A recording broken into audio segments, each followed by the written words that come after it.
Hey everybody, KMO here. One day after my birthday, I got 15 birthday wishes from yesterday's video. That's all I was looking for.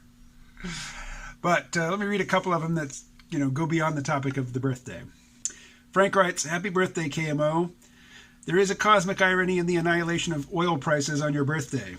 10 years ago, when I was first tuning into the sea realm, I would have never guessed oil would go negative."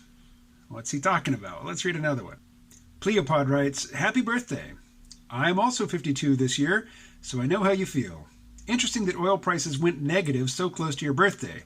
Where do I get my free oil?" Well, there actually is an answer to that question. The answer is Cushing, Oklahoma. If you can go there and you have the means to transport 1,000 barrels of oil from that place, they'll pay you. They will pay you money to take it away. But here's the thing, where are you going to put it? You can't, 1,000 barrels of oil. I think there's 42 gallons per barrel. I read somewhere today that is 7 of those, backyard above ground swimming pools. But you can't put them in above ground swimming pools. I mean, there are regulations and safety standards that one must adhere to in oil storage facilities.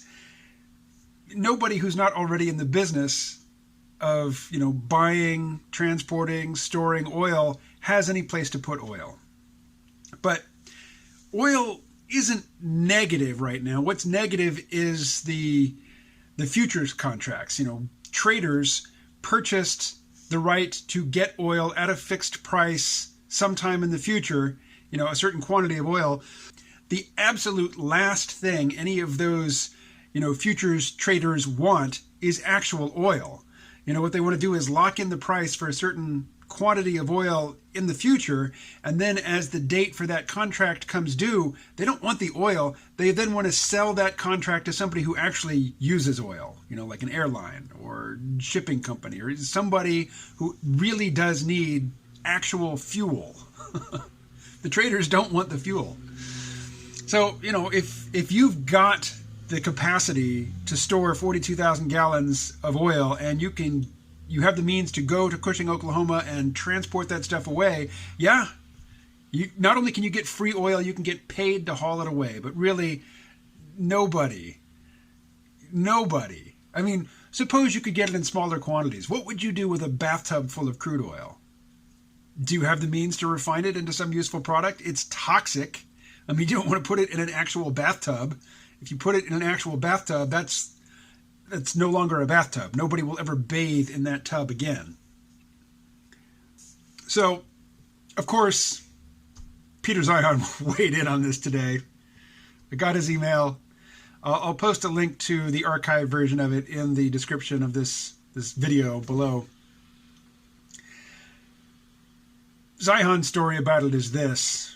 Really, this is just the continuation of the pissing contest between Saudi Arabia and Russia. Conventional oil, not fracked oil, not shale oil, not offshore oil, just regular old conventional oil, which is what both Russia and Saudi Arabia have. It comes up out of the ground under its own pressure.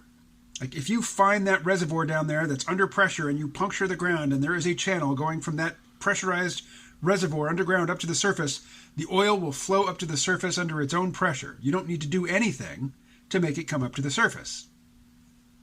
The downside of that is, to get it to stop coming up to the surface, you basically have to damage your well. You have to close it off physically. And to get the oil going again in the future, you'll have to re-drill, which costs money. Now, of course, there is so much money in oil. Remember last summer, supposedly, freedom fighters, rebels, whatever you want to call them, Houthi rebels in Yemen attacked the Abqaiq oil refinery in Saudi Arabia with a dozen different drones firing missiles. Clearly, it was Iran that conducted that strike, but whatever. A huge amount of oil infrastructure was destroyed in a short period. They built it up again and reopened it within a month. So, you can damage your competitors by making them shut down production, because there is so much production right now and there is so little demand for the end products that all of these storage facilities are basically full.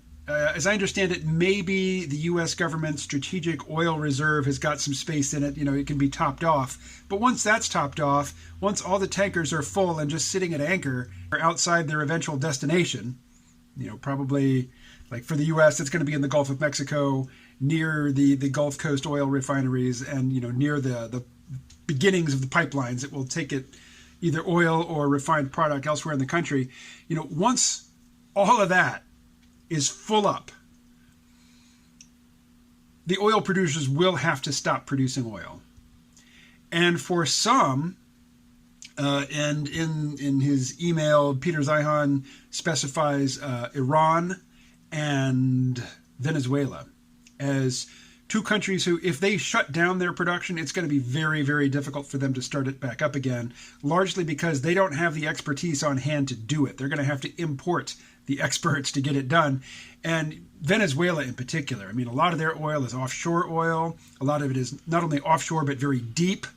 And it is difficult to produce. That's the sort of thing that's not going to get started up again until oil is scarce. And there is no near-term scenario in which oil is scarce.